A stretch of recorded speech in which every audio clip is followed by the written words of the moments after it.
Today I'm going to teach you how to be like Leonardo da Vinci. Now, I'm calling him Leonardo da Vinci because that's the name that everybody knows him by, but just so you know, going forward, I'll call him Leonardo because da Vinci in Florentine time was actually an indicator of birthplace, not the actual family name, which is actually a very common misconception. So, Leonardo, known as Leonardo da Vinci. What is his real secret to being so successful, and how can we learn some things from him? And why do we have to learn things from him? Well, if you think about it, he was incredible at biology, science, astronomy, art. There was so many different things that he took on successfully. But let's imagine for a second that Leonardo had only chosen to be a painter. He did not have any curiosity for science or anatomy or engineering. See, these are the things that we wouldn't have had. So we wouldn't have had his what's called a helical air screw, which is a sketch that laid the groundwork for the modern helicopter. Basically, his exploration of the human body that led to these pioneering insights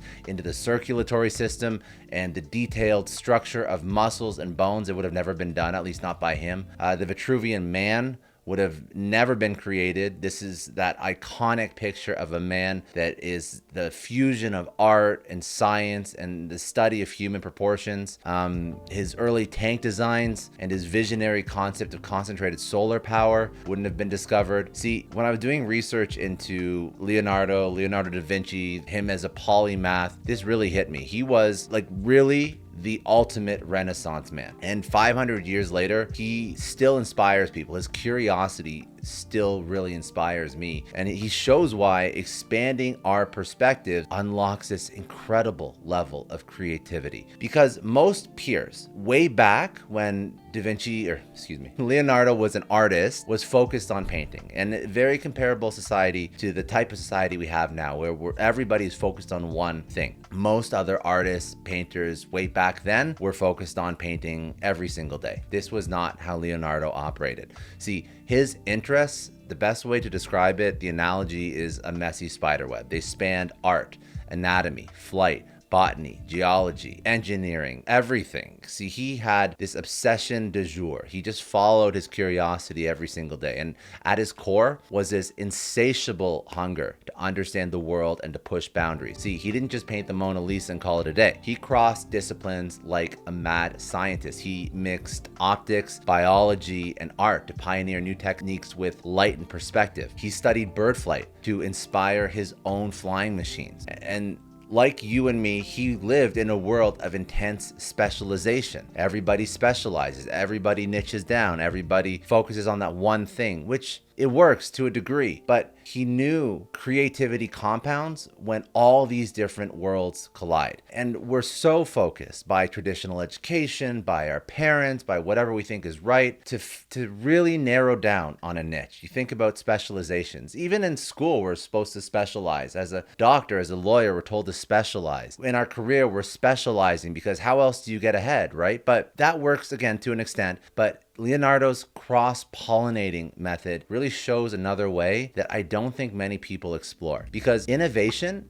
it thrives in this serendipitous collision of ideas. And when we silo our knowledge, and when we silo other people's knowledge into these sub-fields, we really choke out innovation. So I want to talk about Leonardo's, this boundary blurring approach that he took to life, some of my personal research on how he combined all these different things, all these different studies, all these different parts of the world into what he created. And I also want to go down some historical pathways, as we can always learn from past teachers, because again, history is not new, and all the things that we're trying to discover right now and learn from and apply to our own lives, it's already been figured out. So you'll see Leonardo will really teach us by the end of this video and end of this podcast, if you're listening to it, how to expand our perspectives, synthesize ideas, and make the most of our time on this earth. And we're going to dive into this polymath's world. So let's talk about mastering multiple domains. See, again, most Renaissance artists at the time, they holed up in their studios all day long. They were honing a single craft. And while all of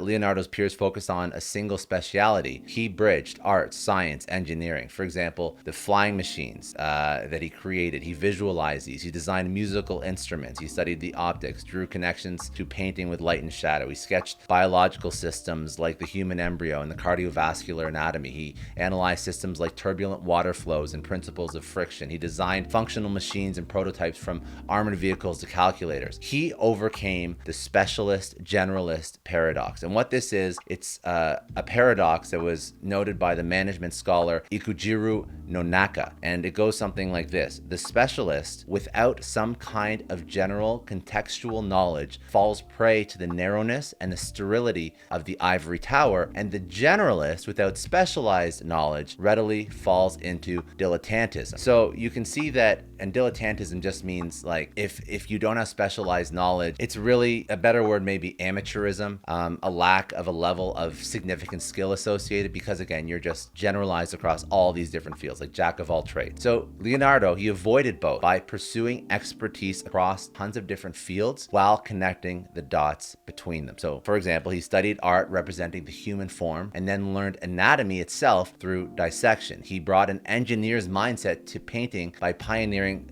scientific methods for mixing pigments and using all these creative different perspectives. There is a Renaissance historian, Maurice Bishop, and he really understood that no man has ever united so many aspects of the human endeavor or worked so preservingly upon the deeper problems of science, art, and thought than Leonardo da Vinci. Art alone would never have birthed the groundbreaking innovations and ideas that he had. He had to trespass into these other domains. He knew that if you blend enough puzzle pieces, you can finally see the big picture. And it's not just ad hoc. There's an actual process to this, and it's called combinatorial creativity. And this is really where breakthroughs come from. So if you have ever heard of these genius eureka moments, and we associate these genius eureka moments to innate creative gifts, meaning that we assume that if we don't have this innate, incredible creativity, we can't have this genius eureka moment. But the truth is far more interesting. Big breakthroughs usually come from combining existing ideas from different fields. This is what Leonardo did. This is what polymaths do. This is what leads to these breakthroughs. This is what creativity scholars call combinatorial creativity. See, intuitively, Leonardo was brilliant at synthesizing insights across disciplines. He wove together anatomy and art to draw these sketches. He blended optics with painting to pioneer artistic methods. He crossed his artistic training with engineering to, again, these inventions, calculator, helicopter. Unlike artists with laser focus, he let his mind wander across fields, and he collected all these different dots. He connected dots others missed, and then this formed these new creative constellations. Innovation scholars say that these unlikely collisions between all these diverse concepts and skills are the key to these massive creative leaps and these eureka moments. So just like Picasso merged African sculpture styles with Western painting to pioneer Cubism, this is another example of these combinations that lead to these eureka moments. As the astrophysicist Adam Frank wrote, insights often come from the combination of multiple ideas molded together in just the right way. The mixing of ideas from different disciplines and quarters is exactly what generates new insights. Interestingly enough, though, these same scholars trace legendary eureka moments back to these kinds of combinatorial creative leaps. And Leonardo just kept making these leaps intuitively, but we can actually cultivate this ability systematically. It's just how we program our brain to think. There's various schools of thought on how to process this, but one particular example, there's two Harvard innovation experts, Karim Lakhani and Afoso Ojomo. They advocate for developing cellular network thinking, so linking ideas across cells or buckets of knowledge that to the layman, to the outside eye, they appear disconnected. Programs like machine learning can also uncover all these surprising connections between ideas and data points across fields, obviously because they can process massive amounts of data at a time, but we can still train our brain to look across different disciplines for these moments. And when you apply either a computer to analyze data across fields, or we just think that way all the time, we replicate and practice this Leonardo combinatorial creativity thought process. In a couple minutes, I'm going to go through a few more things and examples of polymaths, but then I'll give you a few more tips on how to implement this thinking style, basically starting tomorrow in your own life. Now, just to sort of prove what I'm speaking about, Leonardo was not the only polymath. He wasn't the only one that was focused on dissolving all these boundaries between fields. There's a few other polymaths that fuse these insights across discipline. And now that we go through, as you can see, there's a pattern here. Johannes Kepler was an astronomer. He crossed physics and optics to revolutionize understanding planetary motion. He discovered that planets move in ellipses rather than perfect circles. Benjamin Franklin, he brought an inventor's curiosity and included politics, physics, and more into his mental bank. And he experimented with electricity, and he invented the lightning rod, and he helped draft the Declaration of Independence. Like tons of different things that he's able to do when you combine all of these different fields into your brain. Buckminster Fuller, he combined engineering and architectural design to create the geodesic dome and a whole bunch of other different inventions. Maria Gaetana Agnesi mastered both higher math and classical language, which forged connections between those two fields. Marie Curie, but she drew insights from her side hobbies like playing the piano to make tons of creative leaps in her pioneering physics and chemistry research. See, each of these great minds, and we know some of these, they've accomplished incredible things. They stepped outside their core expertise to gather this mosaic of all these different pieces. And then together, the fragments form these new creative wholes. See, their interdisciplinary creativity still illuminates the path forward today. No matter how deep our expertise, crossing into these new worlds expands our perspectives. Another way to frame this and to help you understand it, you need to learn how to develop T-shaped thinking and to become a T-shaped thinker. And I'll explain what that means. Leonardo learned by intuitively connecting insights across all these different fields, but how do we actually cultivate these cross-disciplinary skills intentionally? Well, this is where T-shaped thinking comes into play. And this is actually a very popular expression for what we're talking about today. And it's becoming more and more popular to look for when you're hiring people for jobs. And it becomes more and more popular to look for when you're hiring people for jobs. You'll hear, oh, is he or she a T-shaped marketer is a very popular term. And think about it like this. So the vertical line of the T represents the depth in one field. So you're going deep in one field. And then the horizontal line symbolizes synthesizing knowledge across all these different fields. And that's the way you have to think. You have to have this generalist plus specialist ability. And the generalist, you can tie those dots together to become specialist in multiple different verticals. Here's a few other habits that I think you should try out and incorporate into your own life to start to think like, whether or not it be a polymath, a combinatorial creative individual, a T-shaped individual. These are just good thinking habits. So you want to make learning across all these diverse fields a lifelong endeavor. This is not something that's going to end or even sometimes begin with formal education. You have to let curiosity guide you. So I don't care what job you're in. I don't care what you're doing. You're constantly looking for ways to expand basically your comfort zone intellectually. Now, once you've come to terms with this is how I'm going to think going forward, you start to look for these underlying universal patterns and principles across disciplines. You start to look for commonalities in design thinking, systems, cycles, storytelling, and you start to learn by doing alongside studying. So you take up hobbies very different from your day job.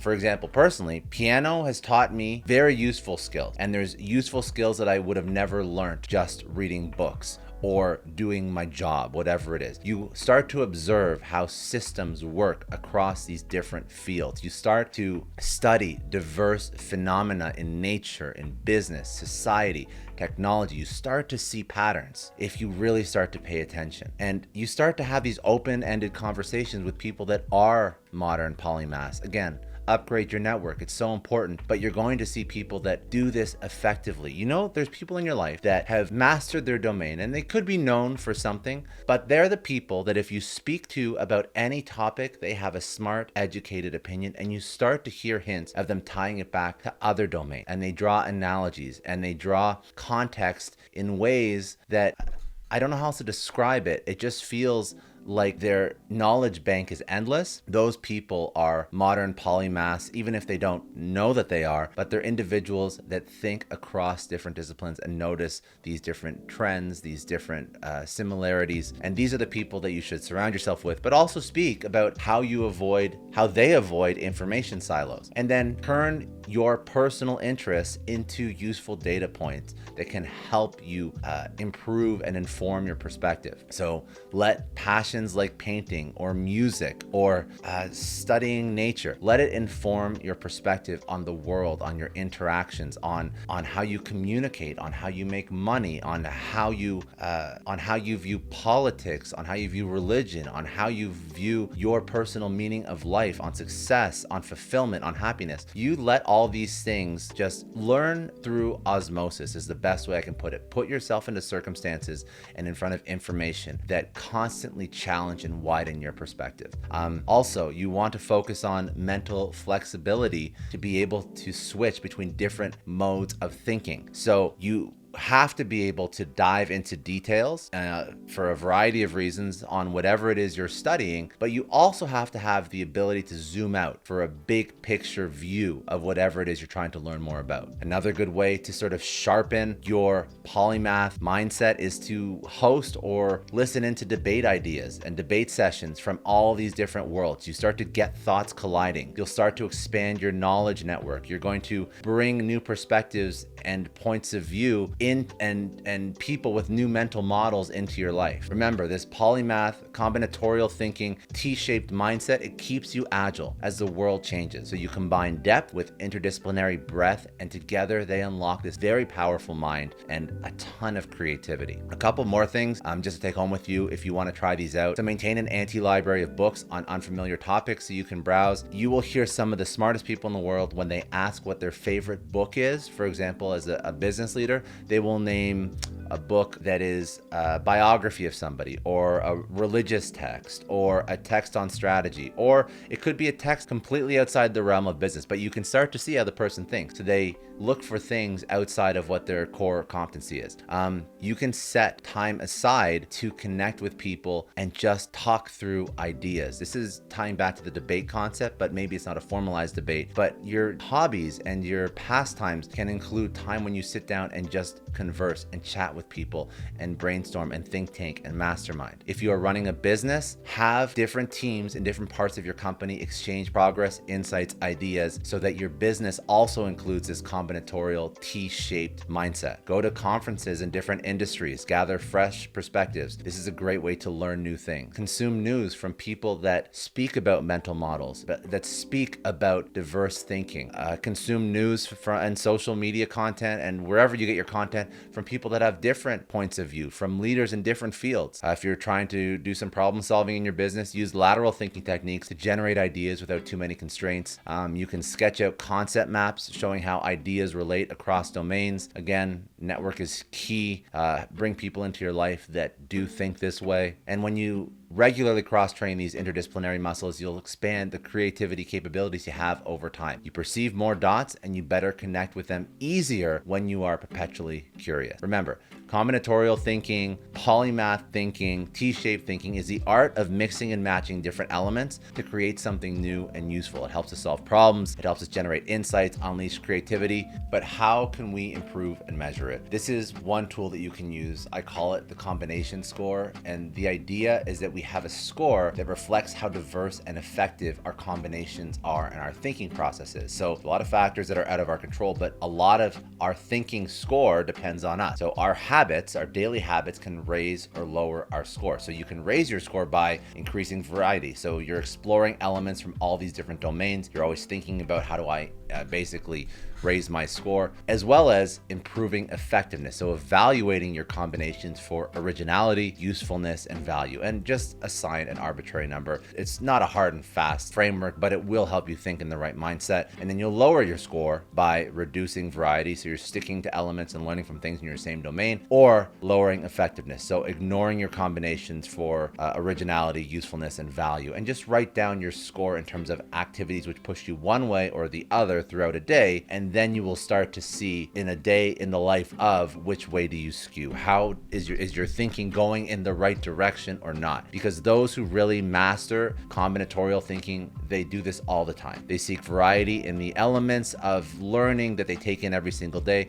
They select relevant and interesting learning elements, and they produce effective and creative combinations. They have a high combination score.